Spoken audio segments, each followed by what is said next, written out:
वो अलॉयज़ जो है वो कोई कंपाउंड नहीं होता, अलॉयज़ जो है वो मिक्सचर होते हैं। तो दो मेटल्स के मिलने से, दो मेटल्स को जब हम कंबाइन कर देते हैं तो अलॉय बनता है। तो जो मेटल की मैं बात करूँ, मान लीजिए मैंने जिंक को और कॉपर को मिला दिया, ठीक है, जिंक को और कॉपर को मिला दिया, तो जिंक को और कॉपर को मिलाने पर जो अलॉय बनता है उसकी रेसिस्टिविटी जिंक से भी ज़्यादा होती है और कॉपर से भी ज़्यादा होती है। तो जिन मेटल से वो बनते हैं उनसे भी कहीं ज़्यादा उनकी रेसिस्टिविटी होती है। रीज़न वाई लिखा हुआ है, ये क्वेश्चन पूछा जाता है। देखिए, in an alloy example nichrome, nichrome किस किस की हेल्प से बनेगा? निकल की और क्रोमियम की हेल्प से। तो निकल की वैलेंसी जो है वो 2+ है, क्रोमियम की वैलेंसी जो है वो 3+ है, ठीक है। तो Ni2+ and Cr3+ ions have different charge and size. तो दोनों का चार्ज भी डिफरेंट होगा, दोनों का साइज भी डिफरेंट होगा। They occupy random locations related to each other though their ionic sites for a regular crystalline lattice. उनका जो ये आयनिक साइट्स होती है ना, आयनिक साइट्स का मतलब ये है कि आयंस जो जुड़ते हैं और जुड़कर एक स्ट्रक्चर बनाते हैं, तो उनका क्रिस्टलाइन लैटिस होता है। क्रिस्टलाइन लैटिस का मतलब ये है कि अगर उसको मैग्नीफाई करके देखा जाए तो छोटे छोटे dot dot dot dot dot dot दिखाई देते हैं। आप कभी भी देखेंगे कि कोई भी अलॉय है, फॉर एग्जांपल आप मोटर बाइक का अलॉय व्हील देखें, आप कार का अलॉय व्हील देखें, तो उसमें स्मूथनेस जो है वो मिसिंग होती है। जो मेटल में एक स्मूथनेस होती है ना, जो एक स्मूथनेस होती है, जो एक शाइन होती है, वो मिसिंग होती है उसमें अलॉय में। तो क्रिस्टलाइन लैटिस मतलब छोटे छोटे छोटे छोटे दाने दाने से आपको दिखाई देंगे उसमें, ऐसा होता है। हालांकि मैग्नीफाई करके दिखाई देता है, वैसे नहीं दिखता। अच्छा, उसके बाद है an electron therefore passes through a very random medium and is very frequently deflected. तो जो इलेक्ट्रॉन है, इलेक्ट्रॉन एक बहुत अलग तरीके के मीडियम से पास होता है। फॉर एग्जांपल हमने ये कहा कि हमारे पास कॉपर है, तो कॉपर अगर एक मेटल है तो कॉपर मेटल के जितने भी फ्री इलेक्ट्रॉन्स हो गए वो कॉपर में से ही गुजरेंगे, ठीक है ना। और अब मैं कहूँ कि ये निकल का और क्रोमियम का एक अलॉय है, तो उसका जो स्ट्रक्चर है, ये निकल का और क्रोमियम का स्ट्रक्चर बन रहा है, तो कहीं कहीं तो वो निकल की प्रॉपर्टी शो कर रहा है, कहीं कहीं वो क्रोमियम की प्रॉपर्टी शो कर रहा है। तो कहीं कहीं पर निकल का स्ट्रक्चर नज़र आएगा, कहीं कहीं पर क्रोमियम का स्ट्रक्चर नज़र आएगा इंटरनली, ठीक है, बाहर से एक जैसा दिखाई देगा। तो इंटरनली अलग अलग स्ट्रक्चर्स होते हैं। तो इस वजह से जो इलेक्ट्रॉन है, जो फ्री इलेक्ट्रॉन है, फ्री इलेक्ट्रॉन रैंडमली अलग अलग तरीके के स्ट्रक्चर्स को फेस करता है। और जब अलग अलग स्ट्रक्चर्स को फेस करता है वो, तो उसका डिफ्लेक्शन बहुत होता है, बार बार डिफ्लेक्शन होता है, उसको डिफ्लेक्ट करता है। अच्छा, अब क्या है? So there is a very small relaxation time and hence large resistivity. तो हमने ये देखा था, ये जो रेसिस्टिविटी है, रेसिस्टिविटी का फॉर्मूला हमने देखा था, ρ is equal to m upon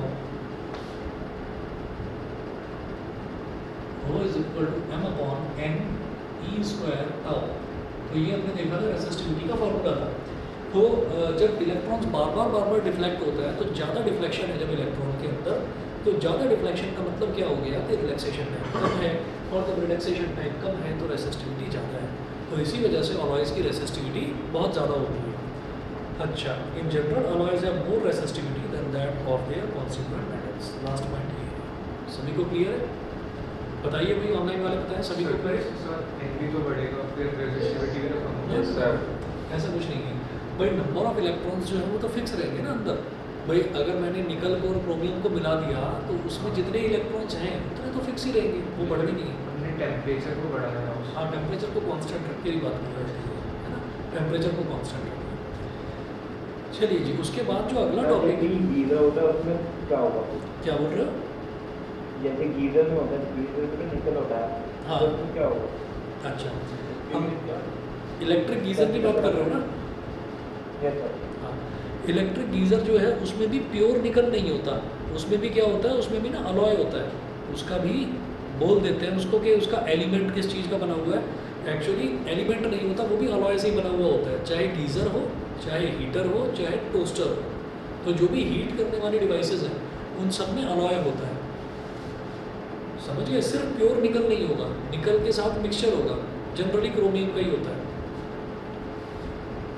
तो रेसिस्टिविटी क्योंकि ज़्यादा है, तो रेसिस्टिविटी ज़्यादा है तो करंट को ज़्यादा रेसिस्ट करेगा, मतलब रोकेगा अपने अंदर। और जब ज़्यादा वो रोकता है तो रोकने का मतलब ये है कि जितना करंट उसने अपने अंदर रोका, अब करंट की टेंडेंसी है फ्लो करके बाहर निकलने की, अलॉय की टेंडेंसी है, रेसिस्टिविटी ज़्यादा है, वो करंट को रोकेगा। तो दोनों के बीच में कॉन्फ्लिक्ट चलता रहेगा। इलेक्ट्रॉन्स निकलना चाहेंगे, अलॉय रोकना चाहेगा, ठीक है।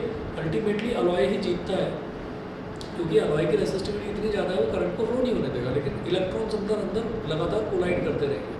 तो जब वो कोलाइड करते रहेंगे तो इसी वजह से जैसे जैसे किसी भी सब्सटेंस में अगर कोलिजन बढ़ता है तो उसका टेम्परेचर भी बढ़ता है। तो इसीलिए जहाँ पर भी मेरे को heating effect of electric current की ज़रूरत पड़ती है वहाँ पर मैं अलॉय यूज़ करता हूँ। सर इंसुलेटर का क्या होता है? इंसुलेटर तो पूरी तरीके से ही रोक ही लेता है, वो तो करंट को फ्लो ही नहीं अच्छा चाहिए, इनफाइनाइट होता है। उसका रेजिस्टेंस बहुत ज़्यादा होता है, ठीक है। समझ गए भाई, क्लियर है देवेन? Yes sir. ठीक है, अगला टॉपिक देखेंगे इसमें cause of instantaneous current. Cause of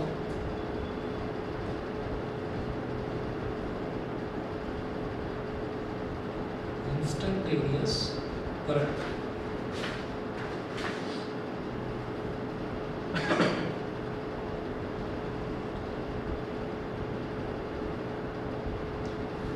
हाँ जी, कॉज ऑफ इंस्टेंटेनियस करंट। इसमें देखिए although the drift speed of electrons, page number 23 का बिल्कुल लास्ट में है, although the drift speed of electrons is very small, typically 1 millimetre per second. तो drift speed जो है इलेक्ट्रॉन्स की ऑल्दो बहुत कम होती है, yet an electric bulb lights up as soon as we turn the switch on, ठीक है। अब ये इंस्टेंटेनियस करंट का मतलब ये है कि यहाँ पर एक बैटरी रखी हुई है या यहाँ पर कोई भी एक इलेक्ट्रिसिटी का सोर्स है और हमने 100 मीटर 200 मीटर या 500 या 1 किलोमीटर लंबी वायर लगा रखी है और 1 किलोमीटर बाद हमने एक वायर लगा रखा है।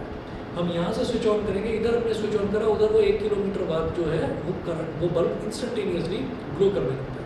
इसका मतलब क्या है, इलेक्ट्रॉन्स इतनी फास्ट ट्रैवल कर गए क्या? इलेक्ट्रॉन्स की स्पीड तो बहुत कम है, कितनी है? इलेक्ट्रॉन्स जो ट्रैवल करते हैं उनकी स्पीड 1 मिलीमीटर पर सेकेंड है, मतलब 1 सेकेंड में 1 मिलीमीटर ही चलते हैं, 1 सेकेंड में 1 मिलीमीटर ही वो चलते हैं, उनकी ड्रिफ्ट स्पीड अप्रॉक्सीमेटली इतनी आती है।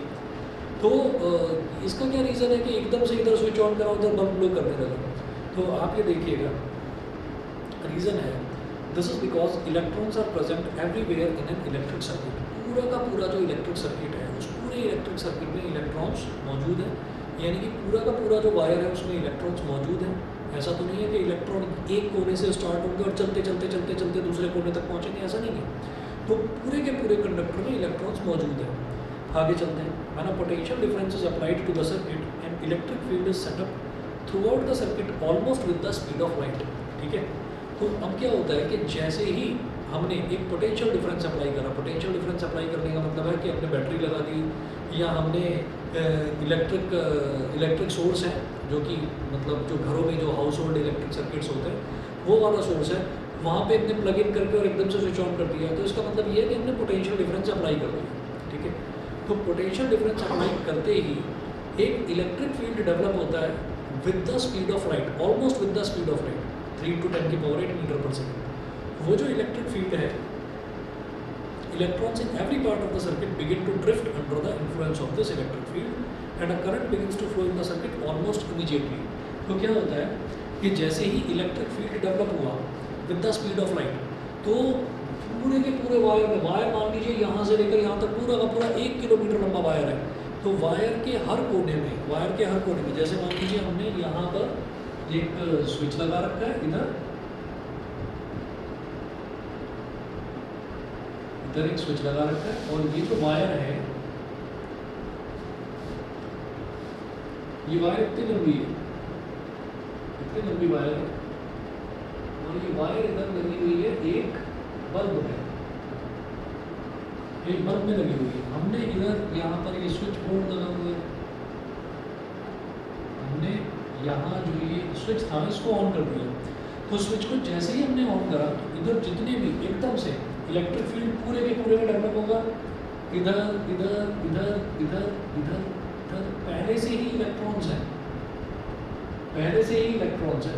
और जैसे ही हमने इसमें स्विच ऑन करा इलेक्ट्रिक फील्ड डेवलप हो गया with the speed of light, और वो जो इलेक्ट्रिक फील्ड डेवलप हुआ उस इलेक्ट्रिक फील्ड के इन्फ्लुएंस में ये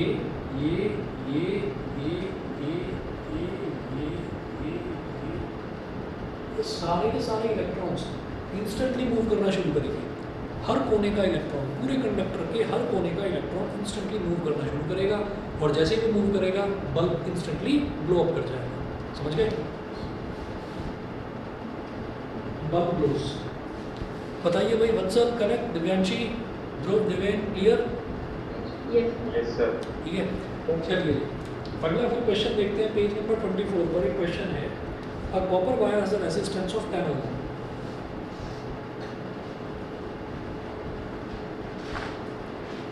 एक कॉपर वायर है, उसका जो रेजिस्टेंस है वो कितना दे रखा है? 10 ओम। ठीक है, and an area of cross section 1 millimetre square. Area of cross section दे रखा है 1 मिलीमीटर स्क्वायर।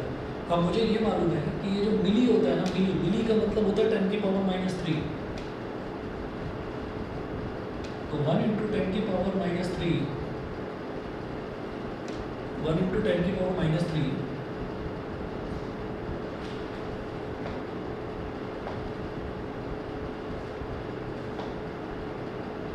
मिलीमीटर का स्क्वायर है। 1 × 10 की पावर -3 × 10 की पावर -3 और मीटर स्क्वायर। समझ गए? मिलीमीटर स्क्वायर का मतलब क्या है? मिली का भी स्क्वायर है, मीटर का भी स्क्वायर है। तो मिली क्या होता है? 10 की पावर -3। अगर सिर्फ मिलीमीटर होता तो एक बार 10 की पावर -3 से मल्टीप्लाई करता, लेकिन मिलीमीटर का स्क्वायर है तो 10 की पावर -3 से 2 बार मल्टीप्लाई किया जाएगा। तो ये क्या बन गया मेरे पास? ये बन गया 10 की पावर -6 मीटर स्क्वायर। ठीक है, तो resistance 10 ohm, area of cross section 10 की पावर -6 मीटर स्क्वायर। उसके बाद देखिए, a potential difference of 10 volt exists across the wire। तो पोटेंशियल डिफरेंस दे रखा है कितना? 10 वोल्ट का। ठीक है, ऐसा यूनिट में दे रखा है 10 वोल्ट। उसके बाद है calculate the drift speed of electrons if the number of electrons per cubic metre in copper is 8 × 10 की power 28 electrons. Calculate the drift speed of electrons if the number of electrons per cubic metre. देखिए, number of electrons per cubic metre का मतलब है number of electrons per unit volume. Cubic metre 1 metre cube हो गया, तो जो unit volume हो गई है एक तरह से। तो number of electrons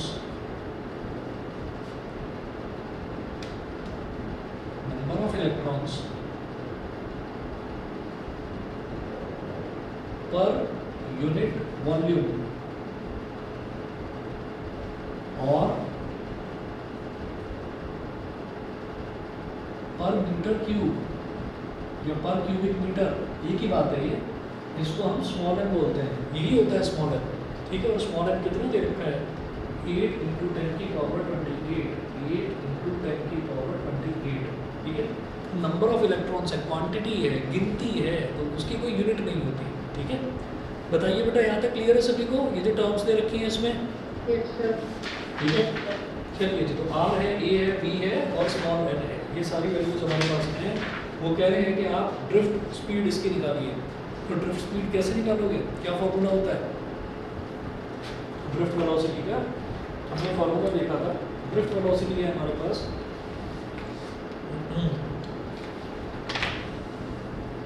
R is equal to ml upon NE square tau A। ये सारी चीज़ें हमको दे रखी हैं, लेकिन ड्रिफ्ट वेलोसिटी हमको निकालनी है अगर वोल्टेज की टर्म्स में। तो वोल्टेज की टर्म्स में आप कैसे निकालेंगे? वोल्टेज दे रखा है रेजिस्टेंस, रेजिस्टेंस का फॉर्मूला लगा दो। हाँ सर, -EV/ml × टाउ। रेजिस्टेंस का फॉर्मूला बताइए। ओम्स लॉ में देखा ना, पेज नंबर 21 पर आ जाएगी। तो ml upon NE square tau A। बोलो।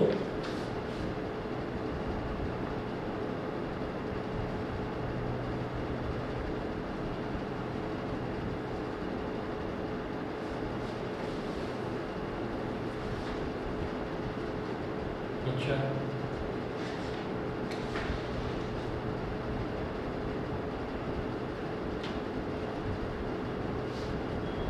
ENAVD, एक तो ये करंट है। हाँ, तो एक काम करते हैं, ये वाला रख देते हैं। I is equal to ENAVD, वो वाला रखते हैं, है ना, क्योंकि इसमें L नहीं है मेरे पास और रिलैक्सेशन टाइम टाउ भी नहीं है। तो I is equal to ENAVD, I is equal to ENAVD। अब ये जो आई है ना, ये ओम्स लॉ से निकाला जा सकता है क्योंकि आर और वी है हमारे पास। तो क्योंकि V is equal to I R होता है, तो आई कितना हो जाएगा, वी अपॉन आर। आई की जगह तो लिख दीजिए वी अपॉन आर। हाँ, ई क्या होगा 1.6 इंटू 10 की पावर माइनस 19। एन क्या होगा 8 इंटू 10 की power 28 multiplied by area of cross section 10 की पावर माइनस 6, 10 की पावर माइनस 6। और वीडी, वीडी हमको निकालना है, ठीक है। अच्छा, वी और आर की वैल्यू, वी की वैल्यू भी 10 है और आर की वैल्यू भी 10 है, तो वो 1 हो गया। 10 अपॉन 10 इज इक्वल टू, और 16 8 128 होता है, तो ये हो जाएगा 12.8 मल्टीप्लाइड बाई माइनस 19 माइनस 6 कितना हो गया, माइनस 25, और 10 की पावर 28 माइनस 25 10 की पावर 3 हो गया,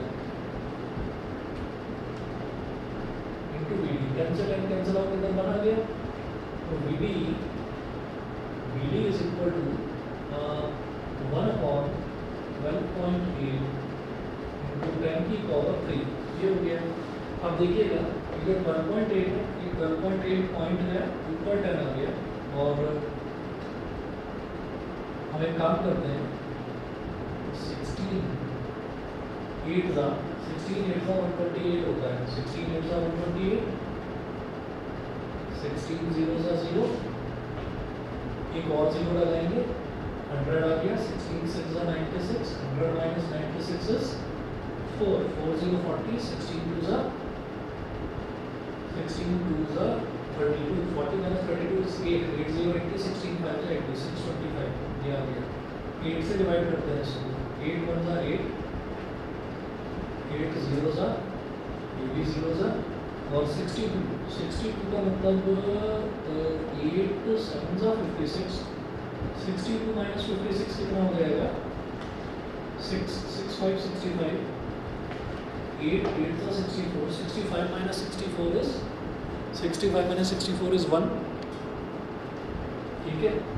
1 0 10, 8 1 का 8, 10 माइनस 8 इज 2, 2 0 20, 8 2 का 16, 20 माइनस 16 इज 2, 4 0 40, 8 5 का 40। अल्टीमेटली कोई भी नंबर अगर होता है, कोई भी नंबर है, ऑड है, इवन है, कैसा भी है, वो 2 से 4 से 8 से 16 से, है ना, मतलब जितने भी 2 के मल्टीपल्स है सबसे डिवाइड ज़रूर हो जाता है, ठीक है, पूरी तरह से डिवाइड हो जाता है। तो ये भी हो गया। सर पूरा लिखना पड़ेगा, नहीं, पूरा लिखने की जरूरत नहीं। V D is equal to, आप यहाँ तक ले लीजिए 0.078 तक, या पहले, हाँ ठीक है, 0.078 इंटू 10 की पावर माइनस 3 मीटर पर सेकेंड, बताइए, क्लियर। आंसर देख लीजिए, ये लिखा हुआ है 0.078 मिलीमीटर पर सेकेंड लिखा हुआ है, क्योंकि 10 की पावर माइनस 3 का मतलब क्या होता है, मिलीमीटर ही होता है। तो ये हो गया 0.078